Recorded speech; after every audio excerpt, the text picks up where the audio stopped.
Hello शादियों, एक बार पुनः आप सभी का आभार है।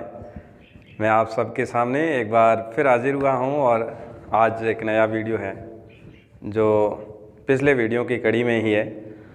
वर्ण विचार पर हम चर्चा कर रहे थे और वर्ण विचार में हमने कुछ वर्गीकरण पढ़ लिए हैं और उसका अगला वर्गीकरण है वो है जैसे कि मुंह के खुलने और बंद होने के आधार पर। अब इसका क्या मतलब होता है? मुंह के खुलने और बंद होने के आधार पर क्या होता है, मामला क्या है ये आपको समझना चाहिए। इसके बहुत सारे नाम हैं और हम कोई भी नाम आ सकता है इसमें। मुखाकृति आ सकता है, आभ्यंतर प्रयत्न के आधार पर भी आ सकता है।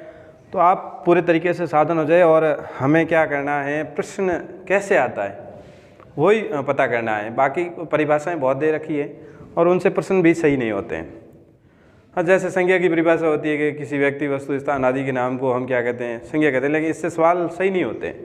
वो संज्ञा सिर्फ किताबी परिभाषा है और वो 6 से लेकर 10वीं या 12वीं तक के विद्यार्थी पढ़ते हैं, वो हमारे लायक की नहीं है। हम जब संज्ञा पढ़ेंगे तब उसको और अलग ढंग से पढ़ेंगे, मज़ेदार तरीके से पढ़ेंगे। और आज तो हम पढ़ रहे हैं वर्ण विचार, तो इस पर आप सभी ध्यान दीजिए।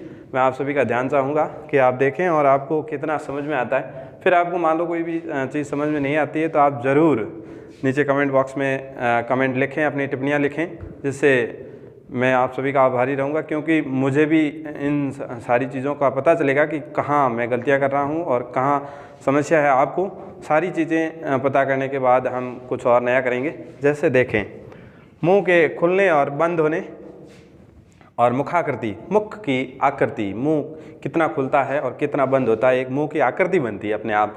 जैसे छोटा खुलता है, बड़ा खुलता है या पूरा ही खुला रहता है। कोई ऐसे वर्ण बहुत सारे होते हैं। और आभ्यंतर प्रयत्न के आधार पर एक अलग वर्गीकरण, ये अच्छा नाम है, ध्यान रखना आप, ठीक है। आभ्यंतर प्रयत्न के आधार पर इम्पोर्टेंट है ये, ध्यान रखें, इसका महत्वपूर्ण है ये, ठीक है ना। के आधार पर स्वरों को हम क्या करते हैं, इसको जब हम मुंह के खुलने और बंद होने के आधार पर देखेंगे तो सबसे पहला आएगा विवर्त। सभी ध्यान दें। और विवर्त, विवर्त में क्या होता है, विवर्त की परिभाषा ये रहती है कि मुंह इसमें खुला रहता है। मुंह खुला रहता है मतलब है जैसे हम बोलेंगे आ, मुंह पूरा खुल गया, इसकी एक आकृति बन गई बहुत बड़ी, आ, इस प्रकार। तो मुंह खुला रहता है मतलब आ एक ऐसा स्वर है जिसमें मुंह पूरा खुला रहता, बाकी स्वर इसके अंतर्गत नहीं आएंगे। तो अगला देखते हैं अर्धविवर्त। अर्धविवर्त का मतलब, विवर्त का मतलब है पूरा खुला, अर्ध का मतलब आधा खुला, ठीक है। मुंह आधा खुला रहता है, जिसमें अ बोलेंगे तो आधा, ए नहीं, आई, औ, ध्यान रखना, आई और औ, ये है आगे। और सवाल सीधे आते हैं, कुछ नहीं, इसमें ज़्यादा डरने की आवश्यकता नहीं है। और पहला यही टॉपिक है आपका हिंदी का। जब तक हमारा वर्ण विचार कंप्लीट नहीं होता है तो आगे वाले टॉपिक पढ़ेंगे तो कोई फ़ायदा नहीं होने वाला ज़्यादा, क्योंकि संधि में भी यही काम आता है वापस। तो ध्यान रखें। और संवृत का अर्थ होता है कि मुँह भिंचा रहता है, मान लो। और इसका सबसे महत्वपूर्ण बात है कि यह सवाल सीधा आया है, कोई भी कंपटीशन एग्जाम में आया हुआ है, जिसमें मुँह सबसे कम खुलता है। अब प्रश्न पूछा जाएगा कि आभ्यंतर प्रयत्न के आधार पर कौन सा वर्गीकरण है जिसमें सबसे कम मुंह खुलता है, तो वो है संवृत, जिसका अर्थ होता है कि मुंह भिंचा रहता है, मतलब थोड़ा सा खुलता है, थोड़ा सा मुंह खुलता है, जिसमें ई। आप प्रयत्न करें कि बोलकर अपने को प्रयास करना है कि कैसे, जैसे ई को बोलेंगे तो ई बिल्कुल छोटा सा मुंह खुलता है, ई, ऊ और बड़ा ऊ, ये होगा इस प्रकार, ये इनका ध्यान रखना। फिर है अर्ध संवर्त का मतलब है मुंह आधा भिंचा रहता है, मतलब इससे थोड़ा ज़्यादा खुलता है, संवर्त से थोड़ा ज़्यादा खुलता है। ध्यान रखें, ए और ओ, तो ए और ओ इसमें आए और आई और औ इसमें आए। ये प्रतिसंधि वाले हैं वर्ण, यहाँ है, और यहाँ है गुण संधि वाले, ध्यान रखना। तो आप इसमें मान लो कोई भी चीज़ आपको समझ नहीं आई हो, बिल्कुल भी सही से साधारण सा है, जैसा परीक्षा में आए वैसे ध्यान रखना। ये अभी पीटीटी में आया सवाल, मुखाकृति के आधार पर कैसे होता है, ठीक है ना। सभी के लिए काम का, पीटीटी हो, बीएसटीसी हो, पटवार हो, ग्राम सेवक हो, सेकंड ग्रेड, फर्स्ट ग्रेड, सारे जिनमें ये वर्ण विचार लगभग सारे कंपटीशन एग्जाम होते हैं उनमें ज़रूर होता है। तो तो आप थोड़ा इसको ध्यान से देख लेना।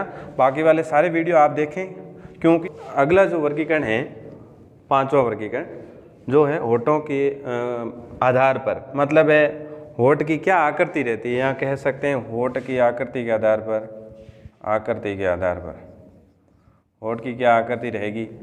मान लो दो प्रकार से आकृति रहेगी, एक तो वर्ताकार आकृति रहेगी और दूसरी अवर्ताकार रहेगी।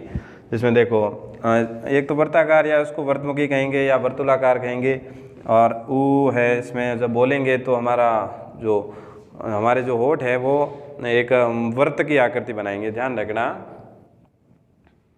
वर्त की आकृति बना रहे हैं, ऊ ओ औ, ध्यान रखना, ठीक है।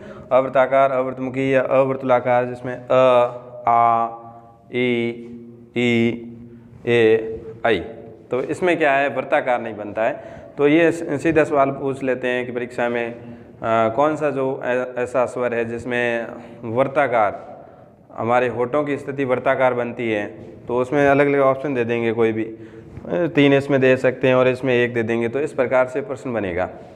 तो अयोगवाह ध्वनियाँ क्या है, इनका कैसे उच्चारण करते हैं। जैसे इसका अर्थ रहेगा योग न रहने पर भी साथ रहे। कहीं परीक्षा में पूछ ले कि इसका क्या अर्थ है, योग न रहने पर, साथ न रहने पर भी क्या रहे, इसका साथ रहे। ध्यान रखना। अब उच्चारण की दृष्टि से, अब अनुस्वार को हम उच्चारण की दृष्टि से किस में रखेंगे, ये ध्यान रखें। अनुस्वार का पहले तो चिन्ह कैसा होगा, एक डॉट रहेगा, एक बिंदु रहेगा जो किसी भी शब्द के ऊपर लगता है, और ये विसर्ग है वो शब्द के पीछे लगता है। इस बात को थोड़ा ध्यान रखें। अब अनुस्वार का हम जब उच्चारण करते हैं तो उच्चारण होता है नासिक, मतलब नाक से, नाक से हम इसका उच्चारण करेंगे, तथा इसके उच्चारण में अधिकांश हवा है वो नाक से निकल जाती है। हवा है जो नाक से निकलती है, ध्यान रखें। और जैसे कुछ भी अपन कोई भी शब्द ले सकते हैं, जैसे अंक है, अंश है, इस प्रकार बहुत सारे हैं। अब विसर्ग की बात आती है कि विसर्ग का उच्चारण स्थान क्या है, कंठ है। कंठ से बोला जाता है विसर्ग, तथा इसका उच्चारण कंठे होगा, मतलब कंठे ध्वनियाँ, जैसे क, ख, ग, घ वगैरह, ये सारी कंठे ध्वनियाँ होती है। और उसके साथ अ और आ भी कंठे ध्वनि है। इसी प्रकार देखो आगे, इसका उच्चारण कैसे होगा, ह की तरह, जैसे हम ह का उच्चारण करते हैं, ह व्यंजन, उसका उसी तरह होता है, लेकिन उससे थोड़ा सा धीमा रहता है। धीमा उच्चारण मतलब इतना जोर से ना, थोड़ा सा उसकी जो हवा है वो धीमी निकलेगी, तो कुछ धीमा होता है। जैसे कोई जैसे प्रातः काल है, जैसे और लिखते हैं अधः पतन है, शब्द है अधः पतन, जो विसर्ग, जैसे विसर्ग आता है तो विसर्ग संधि होती है। इसी प्रकार